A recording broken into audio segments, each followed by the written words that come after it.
ચામુંડા ફર્નિચરમાં પહોંચી જજો। જો તમે પણ તમારા ઘરમાં પીવીસી ફર્નિચર કરાવવા માંગતા હોય તો ચામુંડા ફર્નિચરમાં પહોંચી જજો, જ્યાં તમને કાકા પીવીસી માંથી ફર્નિચરનું દરેક કામ સસ્તા ભાવે કરી આપવામાં આવશે, જેમાં તમારા ઘરનું મંદિર હોય કે હોય પછી ટીવી કેબિનેટ તેમજ મોડ્યુલર કિચન ફર્નિચર, ઘરની સીલિંગ તેમજ અહીં તમને કબાટ તથા માળિયું પણ બનાવી આપવામાં આવશે।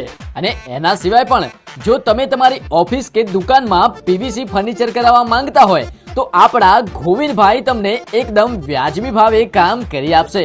તો હવે રાહ કોની જુઓ છો, ફટાફટ પહોંચી જજો। સ્થળ છે રાજા કોમ્પ્લેક્સ, બંસલ મોલની સામે, ધરઈ કોલોની, ચામુંડા ફર્નિચર, વિસનગર।